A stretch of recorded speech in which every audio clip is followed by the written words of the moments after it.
ਪਹਿਲਾਂ ਸਾਰਿਆਂ ਨੂੰ ਮੇਰੇ ਵੱਲੋਂ ਪਿਆਰ ਭਰੀ ਸਤਿ ਸ਼੍ਰੀ ਅਕਾਲ। ਅੱਜ ਆਪਾਂ 10ਵੀਂ ਕਲਾਸ ਦਾ ਮੈਥ ਦਾ 10ਵਾਂ ਚੈਪਟਰ ਸਰਕਲ जो तुसी पहला कर चुके हो इस संबंधी दोहराई करांगे। तो बेटे तुहानू पता होना चाहिए सर्कल बारे जानकारी, मुढ़ली जानकारी तो होएगी। आप 9th विच भी पढ़िया, वैसे तो 6th 7th विच थोड़ा बहुत शुरू हो जाता है, तो फिर भी पहला तुहानू 2 मिनट आप मुढ़ली जानकारी रिवाइज कराइए। तो बेटे सर्कल की हुंदा, सर्कल की परिभाषा जे तुहानू कोई पूछ लवे भी चक्कर किनू कहंदे है, तो तुसी की जवाब देओगे चक्कर की हुंदा है। तो बेटे चक्कर देखो वो आकृति हुंदी है जिहड़ी किसी एक बिंदु तो बराबर दूरी वाले अनगिनत बिंदुआं दे समूह नूं मिलान ते बनदी है। मतलब सर्कल की है group of infinite points equidistance from a point that is called centre of circle. कि चक्कर का केंद्र बिंदु है जिहड़ा इस तो बराबर दूरी दे, देखो आ दूरी बराबर है, इत्थों तक भी इन्नी तक भी, सारे पॉइंटा तक दूरी बराबर है। तो ये सारे पॉइंट्स नूं मिलाया गया जदों, तो एक ही बन गया साडे कोल चक्कर बन गया, केंद्र तो इन्हां दी दूरी बराबर होएगी। तो बेटे इस तो इलावा तुसी पढ़िया है भी चक्कर अनगिनत बिंदुआं नूं मिलान ते बन रहा है। तो ये अनगिनत बिंदु है, इन्हां नूं मिलाया तो इस तरीके नाल साडे कोल एक चक्कर बन गया। चक्कर संबंधी तुसी 9वीं क्लास होर बेटे की कुछ पढ़िया होया, तुहानू पता है भी आ जिवें चक्कर है एक आ इहदा केंद्र बिंदु है ओ, आपने कोल ओ ए की हुंदा है। हाँ जी बेटा बोलो, 9वीं कीता तुसी, 7वीं 8वीं च भी कीता है। ओ ए की हुंदा अपने कोल अर्ध व्यास, शाबाश। इनू इंग्लिश में आपां रेडियस कह दिंदे आ, छोटे आर नाल डिनोट कर दिंदे आ। जे इनू आपां देखो इधर भी मिला दिया आर पार सीधी लाइन मिलाओगे तो ए बी की बन गया तुहाडे कोल, 2 अर्ध व्यास मिल के ना, एक वाला आर ते एक वाला आर, 2 आर मिल के 2 अर्ध व्यास, 2 अद्धे अद्धे मिल के की बन गया पूरा। तो 2 अर्ध व्यास मिल के की बन गया, एक व्यास बन गया। व्यास नू आपां की कहने आ डायामीटर, जां इनू 2r भी लिख सकते हो, r प्लस r 2r। ये व्यास दा व्यास है जिहड़ा अर्ध व्यास दा दुगना हुंदा है। इस तो इलावा बेटे आपां कीता सी जीवा की हुंदी है, चक्कर दे उत्ते स्थित किसी भी 2 बिंदुआं नूं मिलाण वाले रेखाखंड नूं आपां की कहने आ चक्कर दी जीवा कह दिंदे आ। जिवें अपने कोल सी ते डी कोई 2 बिंदु है, इन्हां नूं असीं मिला दित्ता ते की बन गई चक्कर दी जीवा। आ जिहड़ी अपनी ए बी सी, ये भी चक्कर दे उत्ते 2 बिंदुआं नूं मिलाया होया है, ये भी जीवा है। ये की है बेटे, इनू आप पहला व्यास कहा, तो असल च की हुंदा व्यास है जिहड़ा वो सब तो वड्डी जीवा हुंदी है। ठीक है, देखो जे आप इदां मिलाने शुरू करिए, आ सारे व्यास जीवा बनाई जाइए आप सारियां जेकर, तो ये सब तो वड्डी जीवा की होएगी है जिहड़ा अपने कोल व्यास है। फिर इदों छोटियां होण लग जाणगियां सारियां बाकी दियां। ठीक है, तो इस करके व्यास नूं असीं सब तो वड्डी जीवा कहने आ। इस तो इलावा बेटे तुसीं पढ़िया होया है चक्कर खंड की हुंदा है, जे एक जीवा इसनूं 2 हिस्सियां च वंड रही है, चक्कर नूं केंद्र चों नहीं ना लंघ रही, केंद्र चों लंघे तो बराबर 2 हिस्सियां च वंडेगी। जदों केंद्र चों नहीं लंघ रही जीवा तो 2 हिस्सियां च वंड रही है, एक हिस्सा छोटा होएगा एक हिस्सा वड्डा होएगा। जिहड़ा छोटा हिस्सा है उहनूं असीं की कहांगे लघु चक्कर खंड, तो जिहड़ा वड्डा है उहनूं की कहांगे असीं दीर्घ चक्कर खंड। ठीक है, एक बेटे आपां होर पढ़िया होया इहदे नाल, आ केंद्र बिंदु है कोई, इत्थों आ अर्ध व्यास है, आ भी अर्ध व्यास है। तो जिहड़ा अपने कोल आ हुण सारा हिस्सा आ गया जिहड़ा 2 अर्ध व्यासां नाल मिल के बनया है, इस हिस्से नूं असीं की कह दिंदे आ अर्धव्यासी खंड। आ देखो अर्धव्यासी खंड ए ओ बी, ये साडे कोल की आ गया अर्धव्यासी खंड, जिहड़ा 2 अर्ध व्यासां नाल मिल के बनया। ये लघु हिस्सा आ गया, आ उपर वाला की आ गया दीर्घ हिस्सा आ गया। ए बी नूं असीं की कह दिंदे आ चाप, आ ए बी की है चाप है। ए ओ बी इनूं असीं की कहांगे अर्धव्यासी खंड। तो बेटे इस तरीके नाल असीं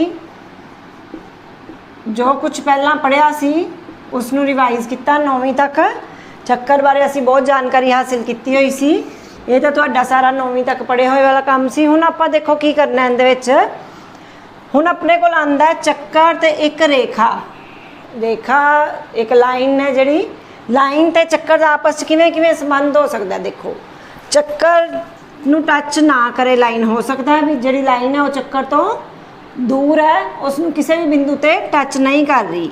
इहनूं आपां की कहांगे फिर नॉन इंटरसैक्टिंग। ये लाइन की है नॉन इंटरसैक्टिंग, ਜਾਂ ਹੋਰ ਕੀ ਪੰਜਾਬੀ ਚ ਇਹਨੂੰ ਕੀ ਲਿਖਾਂਗੇ ਆਪਾਂ ਨਾ ਛੂਣ ਵਾਲੀ ਰੇਖਾ।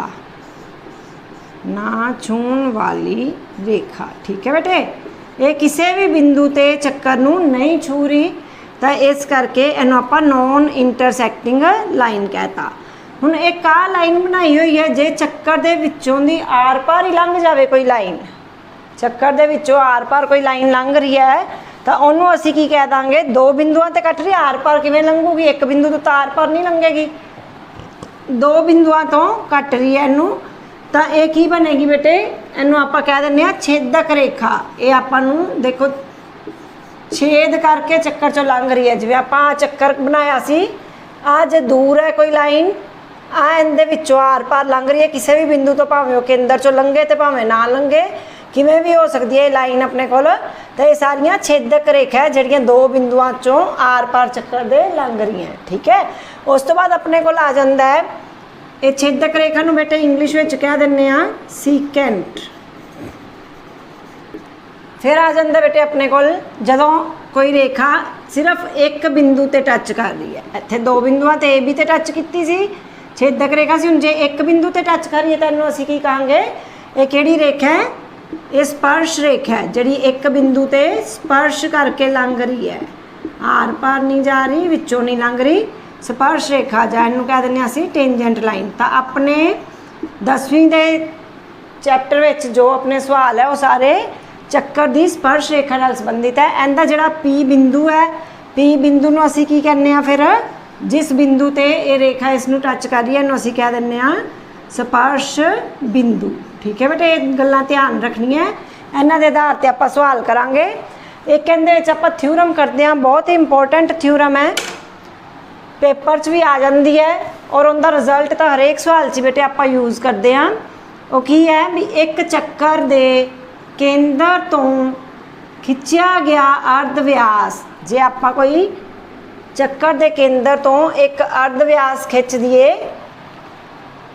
ਆ ਲਓ ਜੀ ਇੱਕ ਅਰਧ ਵਿਆਸ ਖਿੱਚਤਾ ਸੀ, ਚੱਕਰ ਦੇ ਕੇਂਦਰ ਤੋਂ ਖਿੱਚਿਆ ਗਿਆ ਅਰਧ ਵਿਆਸ, ਇਸ ਦੀ ਸਪਰਸ਼ ਰੇਖਾ ਤੇ ਸਪਰਸ਼ ਰੇਖਾ ਨੀਚੇ ਖਿੱਚੀ ਹੋਈ ਹੈ ਬੇਟੇ एक्स वाई, ਤੁਹਾਨੂੰ दिख रही होएगी जिते मैं पेंसिल रखी है, एक्स वाई रेखा है, ਚੱਕਰ ਦੇ ਕੇਂਦਰ ਤੋਂ ਖਿੱਚਿਆ ਗਿਆ ਅਰਧ ਵਿਆਸ ਉਸ ਦੀ ਸਪਰਸ਼ ਰੇਖਾ ਤੇ ਲੰਬ ਹੁੰਦਾ ਹੈ। ਇਸ ਨੂੰ ਅਸੀਂ ਲੰਬ ਸਿੱਧ ਕਰਨਾ ਹੈ ਵੀ ਇਹਦੇ ਤੇ 90 ਡਿਗਰੀ ਦਾ ਕੋਣ ਬਣਾਉਂਦਾ ਹੈ। ਤਾਂ ਬੇਟੇ ਕਿਵੇਂ ਸਿੱਧ ਕਰੋਗੇ ਇਹਨੂੰ, ਇਹ ਬਹੁਤ ਹੀ ਇੰਪੋਰਟੈਂਟ ਹੈ ਤੇ ਬਹੁਤ ਹੀ ਸੌਖਾ ਹੈ ਕੰਮ। ਇੱਕ ਦੇਖੋ ਆਪਾਂ ਸਪਰਸ਼ ਰੇਖਾ ਤੇ ਕੋਈ ਬਿੰਦੂ ਕਿਉ ਲੈ ਲਿਆ ਜਿਹੜਾ ਚੱਕਰ ਤੋਂ ਬਾਹਰ ਹੈ, ਉਹ ਕਿਉ ਨੂੰ ਮਿਲਾ ਦਿੰਨੇ ਆਪਾਂ। ਤਾਂ ਹੁਣ ਆਪਾਂ ਕੀ ਕਰਾਂਗੇ, ਦੇਖੋ ਉਹ ਕਿਉ ਨੂੰ ਜਦੋਂ ਮਿਲਾਇਆ ਤਾਂ ਇਹ ਚੱਕਰ ਨੂੰ ਕਿੱਥੇ ਕੱਟ ਕੇ ਜਾ ਰਿਹਾ ਹੈ, ਏ ਬਿੰਦੂ ਤੇ। ਤਾਂ ਉਹ ਏ ਕੀ ਬਣ ਗਿਆ ਸਾਡੇ ਕੋਲ, ਉਹ ਏ ਵੀ ਅਰਧ ਵਿਆਸ ਹੈ, ਉਹ ਏ ਵੀ ਅਰਧ ਵਿਆਸ ਹੈ ਸਾਡੇ ਕੋਲ, ਤੇ ਉਹ ਪੀ ਵੀ ਅਰਧ ਵਿਆਸ ਹੈ। ਇਹ ਦੋਨੋਂ ਬਰਾਬਰ ਹੋਣਗੇ ਕਿਉਂਕਿ ਇਹ ਅਰਧ ਵਿਆਸ ਹੈ, ਠੀਕ ਹੈ। ਤਾਂ ਇਸ ਤੋਂ ਬਾਅਦ ਆਪਾਂ ਕਹਿ ਸਕਦੇ ਹਾਂ ਵੀ ਜਿਹੜਾ ਓ ਕਿਉ ਹੈ ਉਹ ਵੱਡਾ, ਕਿੰਦੇ ਨਾਲੋਂ ਵੱਡਾ ਓ ਕਿਉ, ਓ ਏ ਨਾਲੋਂ। ਓ ਕਿਉ ਹੈ ਜਿਹੜਾ ਉਹ ਵੱਡਾ ਹੈ ਓ ਏ ਨਾਲੋਂ, ਠੀਕ ਹੈ, ਕਿਉਂਕਿ ਓ ਕਿਉ ਬਾਹਰ ਹੈ, ਕਿਉ ਬਿੰਦੂ ਬਾਹਰ ਹੈ ਚੱਕਰ ਤੋਂ, ਤਾਂ ਨੈਚੁਰਲੀ ਗੱਲ ਹੈ ਕੇਂਦਰ ਨੂੰ ਜਦੋਂ ਬਾਹਰਲੇ ਬਿੰਦੂ ਨਾਲ ਮਿਲਾਵਾਂਗੇ ਤਾਂ ਵੱਡੀ ਰੇਖਾ ਹੋਊ ਅਰਧ ਵਿਆਸ ਤੋਂ। ਤੇ ਓ ਕਿਉ ਫਿਰ ਕਿੰਦੇ ਤੋਂ ਵੱਡਾ ਹੋਏਗਾ, ਓ ਏ ਤੋਂ ਵੱਡਾ, ਤਾਂ ਓ ਏ ਤੇ ਓ ਪੀ ਤਾਂ ਬਰਾਬਰ ਹੈ, ਓ ਏ ਦੀ ਜਗ੍ਹਾ ਤੇ ਅਸੀਂ ਓ ਪੀ ਵੀ ਲਿਖ ਸਕਦੇ ਹਾਂ। ਓ ਕਿਉ ਕਿੰਦੇ ਨਾਲੋਂ ਵੱਡਾ ਹੋ ਗਿਆ, ਫਿਰ ਓ ਪੀ ਨਾਲੋਂ ਵੀ ਵੱਡਾ ਹੋ ਗਿਆ। ਜੇ ਓ ਕਿਉ ਓ ਪੀ ਨਾਲੋਂ ਵੱਡਾ ਹੈ ਤਾਂ ਆਪਾਂ ਕੀ ਕਹਿ ਸਕਦੇ ਹਾਂ ਵੀ ਓ ਪੀ ਕੀ ਹੈ, ਸਭ ਤੋਂ ਛੋਟੀ ਰੇਖਾ ਹੋ ਗਈ, ਸਭ ਤੋਂ ਛੋਟਾ ਹੋ ਗਿਆ ਇਹਦਾ ਜਿਹੜਾ ਅਰਧ ਵਿਆਸ ਹੈ। ਤੇ ਜਿਹੜੀ ਸਭ ਤੋਂ ਛੋਟੀ ਰੇਖਾ ਹੁੰਦੀ ਹੈ, ਛੋਟਾ ਅਰਧ ਵਿਆਸ ਜਿਹਨੂੰ ਆਪਾਂ ਛੋਟੀ ਰੇਖਾ ਕਹਾਂਗੇ, ਛੋਟੀ ਰੇਖਾ ਸਪਰਸ਼ ਰੇਖਾ ਤੇ ਲੰਬ ਹੁੰਦੀ ਹੈ, स्पर्श रेखा ते लंब हुंदी है। तो इसलिए हुण बेटे की हो गया, इनू हटा दिंदे आपां। स्पर्श रेखा ते लंब होएगी छोटी रेखा, तो इनका मतलब की है, जिहड़ी आपां लाइन लिखी सी ओ क्यू वड्डा ओ पी नालों, तो ओ पी छोटा है, ओ पी लंब होएगा किंदे ते, एक्स वाई ते। ठीक है, बस यही सिद्ध करना सी असी भी ओ पी लंब होएगा। इनू याद किवें रखना है, याद रखने वास्ते रट्टा मार लो, इस लाइन का बहुत बारी यूज होनी है बेटा। केंद्र तो स्पर्श रेखा ते, केंद्र तो स्पर्श रेखा ते खिंचिया गया अर्ध व्यास उस उत्ते लंब हुंदा है। इस लाइन नू चंगी तरह रट्टा मार के रखो। ये आपां 10.1 च भी 2 च भी बहुत बारी यूज करना बेटे। इहदे नाल दे सारे सवाल करांगे आपां। इस तो बाद आपां इस नाल संबंधित खाली थावां जो कि पेपर च आ जांदियां वो करांगे।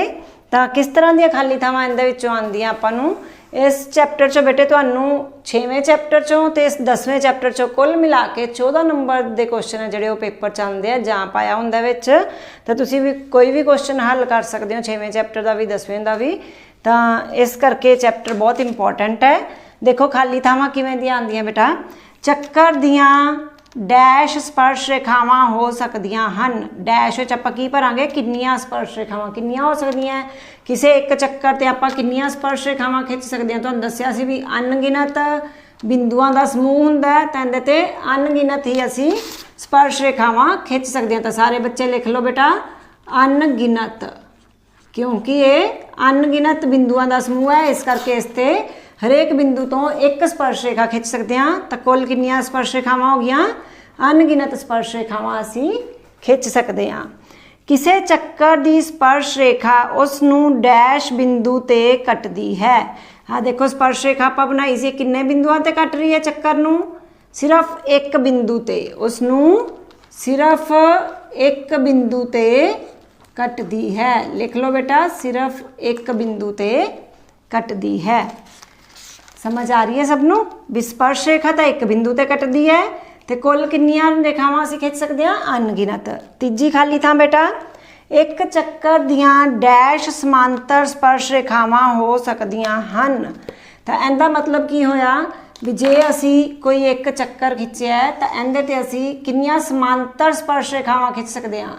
मान लो असी एक बिंदु तो एक स्पर्श रेखा खिंचती, इहदे समांतर कित्थों खिंच सकते हैं, अं सारियां खिंच के देखिए तो सिर्फ एक होर रेखा इहदे समांतर आऊगी। तो मतलब दो समांतर रेखावां खिंचिया गई भी, एक जोड़ा खिंचिया गया ना समांतर रेखावां दा।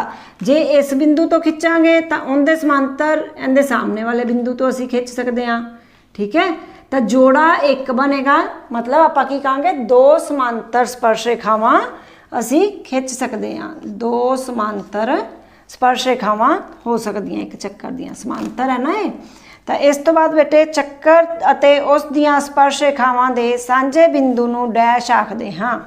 चक्कर ते उसकी स्पर्श रेखा तुहानूं दस्सिया सी भी आ पी बिंदु है, ये चक्कर दा ते रेखा दा सांझा बिंदु है। तो इसनूं की कहांगे, जिथे रेखा स्पर्श कर रही है इस बिंदु नूं बेटा असीं की कह दिंदे आ, स्पर्श बिंदु।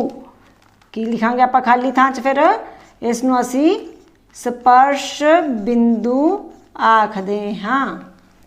पंजवीं खाली थां, चक्कर नूं दो बिंदुआं ते कट्टण वाली रेखा नूं डैश आखदे हां। जिहड़ी रेखा चक्कर नूं दो बिंदुआं ते कटदी है उसनूं असीं की कहने आ, छेदक रेखा आखदे हां। शाबाश, छेदक, छेद कर गई, छेद करदी हुई चक्कर चों आर पार लंघ गई तो उन्होंने असीं की कहने आ, छेदक रेखा आखदे हाँ।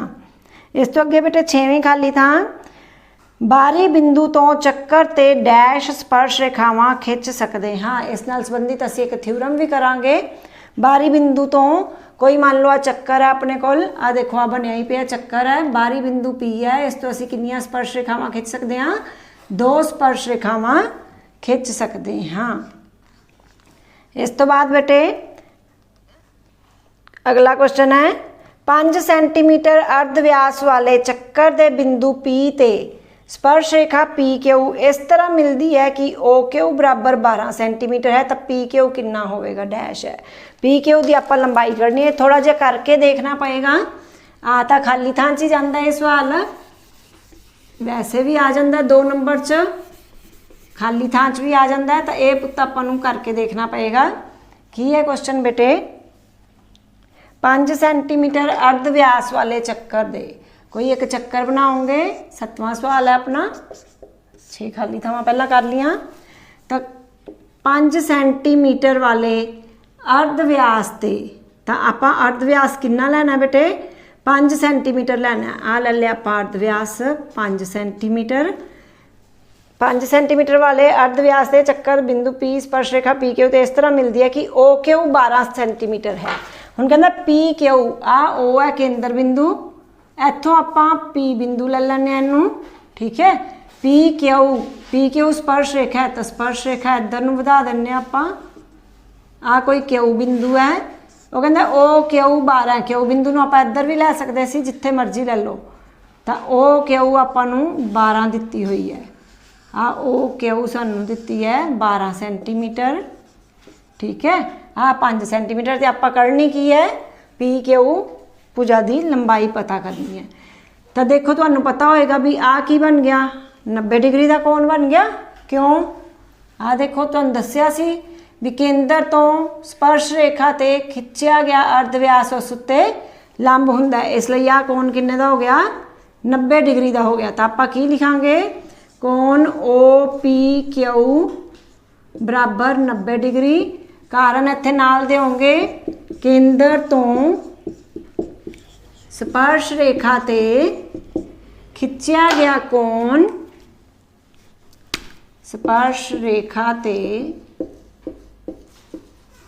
खिंचिया गया कोण, खिंचिया गया अर्ध व्यास उस उत्ते लंब हुंदा है। तुहानूं कराई सी थ्योरम में, तो ये 90 डिग्री का कोण बनाएगा, इसलिए ये कोण 90 का हो गया। जे बेटे 90 का कोण हो गया तो अपने को देखो OPQ की बन गई? समकोण त्रिभुज बन गई। त्रिभुज OPQ विच फिर आपां की ला दिए? पाइथागोरस थ्योरम ला दिए। पाइथागोरस थ्योरम राही या सिद्धांत राही की हुंदा है? पाइथागोरस सिद्धांत करण दा वर्ग बराबर लंब दा वर्ग प्लस आधार दा वर्ग। कर्ण कितना इत्थे बेटे? आ 90 के सामने वाली भुजा कर्ण हुंदी है 12, 12 का वर्ग बराबर लंब कितना है? आपां नूं अर्ध व्यास दिता है 5, आधार असी कढ़ना, आधार नूं असी PQ भी लिख सकते हैं। ये बन गया 144 बराबर 5 का वर्ग 25 प्लस आधार कितना है? PQ का वर्ग। तो बेटे 144 माइनस 25 कर दो, ये अपने को आ गया PQ का वर्ग। माइनस करोगे तो 119 आ जाएगा। PQ का स्केयर तो आ गया 119, तो PQ कितना आ जाएगा बेटे? फिर वर्गमूल 119 सेंटीमीटर, ठीक है। ये हो गया अपना सवाल। तो हुण अपनी खाली थां 7वीं च की पढ़ देंगे आपां? तो PQ की लंबाई कितनी होगी बेटे? वर्गमूल 119 सेंटीमीटर, ठीक है। तो इस तो बाद अपने को अगला सवाल आ जाता है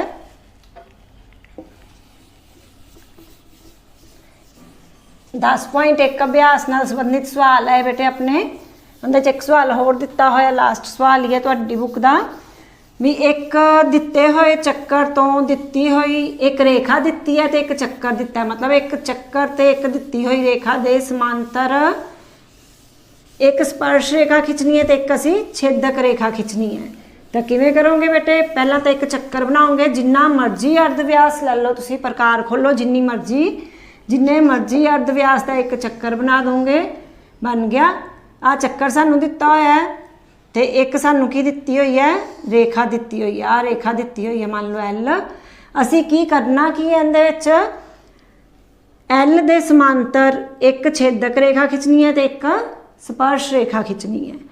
एल दे समांतर इत्थों देखो स्पर्श रेखा तो आ जाएगी तुहाडी एल दे समांतर, आ एम आ गई स्पर्श रेखा, तो छेदक रेखा एक खिंचनी है दो बिंदुआं ते जिहड़ी कटदी होवे। ठीक है, आपां ए ते बी पा ले, आ बिंदु पी पा लिया। स्पर्श रेखा जिहड़ी वो एक बिंदु ते कट रही है, छेदक रेखा दो बिंदुआं ते कट रही है, इनू एन नाम दे दो। तो एम रेखा की है, स्पर्श रेखा है, स्पर्श रेखा, ते एन रेखा की होगी अपनी छेदक होगी, छेदक। तो ये सारियां की है बेटे आपस च समांतर है, एल समांतर एम समांतर एन। ठीक है, ये साडा लास्ट क्वेश्चन सी 10.1 का। इस तो बाद बेटा अपने को आ जाती है दूजी थ्योरम। दूजी थ्योरम के नाल दे भी सवाल आएंगे। तुहानूं दस्सिया सी भी सिर्फ दो ही थ्योरम है, एक तो आपां कीती सी भी केंद्र तो स्पर्श रेखा ते खिंचिया गया बिंदु अर्धव्यास उस उत्ते लंब हुंदा है। दूजी आपां थ्योरम की करनी है बेटे भी कोई भी जे आपां बाहरी बिंदु लैने आ तो बाहरी बिंदु तो चक्कर ते खिंची गई स्पर्श रेखावां दी लंबाई बराबर होवेगी। ये आपां सिद्ध करना है। हुण लिखो, बनाओ एक चक्कर, सारे पहला एक चक्कर बना के आ देखो एक चक्कर बनाया है। एक बारी बिंदु पी लिता है, पी तो आपां दो रेखावां खिंचतियां स्पर्श रेखावां पी क्यू ते पी आर। तो आपां सिद्ध की करना है भी पी क्यू बराबर होएगा पी आर दे। क्यू आर की जगह तुसीं ए बी भी लै सकते हुंदे हो। तो ये अपनी बेटे थ्योरम दूजी है, बहुत ही इंपॉर्टेंट थ्योरम है। 6 नंबर के सवाल च आती है, 6 नंबर च थ्योरम एक जरूर आती है, पाइथागोरस आवे, थेल्स आवे या चक्कर वाली आवे। ठीक है, 3-4 थ्योरम है बहुत इंपॉर्टेंट, ध्यान नाल करनी है बेटे। सब तो सौखी थ्योरम है। पहला तो इनकी स्टेटमेंट लिखो, बाहरी बिंदु तो चक्कर ते खिंचिया गईयां स्पर्श रेखावां दी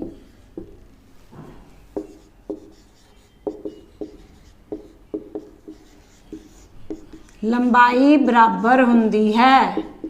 लंबाई बराबर सिद्ध करनी है बेटे आपां, लंबाई बराबर हुंदी है। तो किवें करांगे आपां? पहला तो देखो आपां की कीता, स्पर्श रेखावां खिंचियां सी, ओ क्यू ते ओ आर नूं मिला लिया ते ओ पी नूं भी मिला दिता। तो रचना विच की असीं कीता, ओ पी ओ क्यू ते ओ आर नूं मिलाया। ठीक है, इस तो बाद असी प्रूफ करना इहदा सबूत जिन्हों कह दिंदे आ। इत्थे आपां सिद्ध की करना सी, वो भी तुसीं लिख सकते हो। सिद्ध करना सी पी क्यू बराबर क्यू आर, लिख सकते हो। टू प्रूव उन्होंने कहने आ, सिद्ध करना है, सिद्ध करना है पी क्यू बराबर पी आर। ये ध्यान रखियो भी ये असी बराबर सिद्ध करनी है। तो बेटे हुण आपां की लांगे, दो तिकोना बन गया साडे कोल, दोनों तिकोना लै लो। तिकोण ओ क्यू पी अते तिकोण ओ आर पी विच। देखो आपां दोनों तिकोना नूं सर्वांग सम सिद्ध कर दईए। जे दोनों तिकोना सर्वांग सम हो गई तो CPCT राही असीं कह देंगे भी आ भुजावां बराबर है। तो आपां इन्हां नूं सर्वांग सम किवें सिद्ध करांगे? पहलां इहदे च देखो आपां नूं की दिता होया है, ओ क्यू भी अर्धव्यास है ते ओ आर भी अर्धव्यास है। ओ क्यू बराबर होएगा ओ आर दे कारण की देओगे अर्धव्यास। अर्धव्यास तो बराबर ही हुंदे चक्कर दे। दूजा की आपां लिखांगे ओ पी, इस त्रिकोण दी भी भुजा ते इस त्रिकोण दी भी भुजा। ओ पी बराबर ओ पी, ये की है बेटे? इनू आपां की कहांगे? दोनों त्रिकोणों की सांझी भुजा है। तो सांझी भुजा आ गई। ठीक है, उस तो बाद तीजा आपां की लैने बेटे, इहदे विच देखो आ भी कोण 90 का होएगा ते आ भी कोण 90 का होएगा। इनू आपां की कहांगे? कोण ओ क्यू पी, कोण ओ क्यू पी बराबर किंदे होएगा? कोण ओ आर पी दे, ते बराबर किंदे होएगा? हरेक कोण 90 डिग्री ਕਾਰਨ ਇੱਥੇ ਦਿਓਗੇ, ਕਿਹੜਾ ਕਾਰਨ ਆਏਗਾ? ਆਹੀ ਵਾਲਾ, ਕੇਂਦਰ ਤੋਂ ਸਪਰਸ਼ ਰੇਖਾ ਤੇ ਖਿੱਚਿਆ ਗਿਆ ਅਰਧ ਵਿਆਸ ਉਸ ਉੱਤੇ ਲੰਬ ਹੁੰਦਾ ਹੈ। ठीक है, ये पूरा लिखना है बेटा, तुसी डैश नहीं पानी, पूरा लिखना है। कारण भी केंद्र तो खिंचा गया अर्धव्यास उत्ते लंब हुंदा। तो ये देखो हुण 3 चीज़ां बन गई, एक 90 का कोण बन गया, एक हाइपोटेन्यूज बन गया, एक भुजा बन गई। तो फिर आपां की लिखांगे? किहड़ा सिद्धांत लग गया? RHS। RHS नियम राही तिकोना की हो गई फिर तिकोना सर्वांग सम। सर्वांग सम का निशान देखो बराबर पा के इस ते आई पा देने, तो यह सर्वांग सम है, तिकोना सर्वांग सम है। जे तिकोना सर्वांग सम है तो CPCT राही असी कोई भी बाकी के हिस्से के बराबर कर सकते हैं। तो इसलिए PQ बराबर होएगा PR दे ब्रैकेट्स बेटे इत्थे लिख देना CPCT राही। इहदा मतलब की हुंदा है कोरसपोंडिंग पार्ट ऑफ कोरसपोंडिंग ट्रायंगल। ठीक है, तो संगत त्रिकोण की संगत हिस्से जे 2 तिकोना सर्वांग सम है तो उन्होंने बाकी दे हिस्से 3 हिस्सों नाल आपां सर्वांग सम कर देंगे, बाकी 3 हिस्से भी बराबर होणगे। तो इस तरीके नाल ये थ्योरम बेटे बहुत ज़्यादा इंपोर्टेंट है, इनू चंगी तरह करना है तुसीं सारिआं ने। इस थ्योरम नाल संबंधित सवाल भी बहुत आ जाते हैं। ठीक है, कई बार आपां नूं भुजावां कोई एक भुजा दित्ती है, दूजी कड्डो जी, तो आपां सीधा ही थ्योरम ला के कह दिंदे आ। या ये थ्योरम इटसैल्फ ही बहुत ज़्यादा इंपोर्टेंट है। 6 नंबर च थ्योरम आती है, जे आ जाए तो समझो 6 नंबर साढ़े फ्री दे। कुछ भी नहीं किया, सिर्फ असी सेंटर चों आ मिला के 2 तिकोना बना लिया, तो इन्होंने सर्वांग सम सिद्ध करके CPCT राही इन्हों बराबर कर दिता। तो ये राजे असी अपना चक्कर संबंधी इन्होंने सवालों की दोहराई करनी है। धन्यवाद।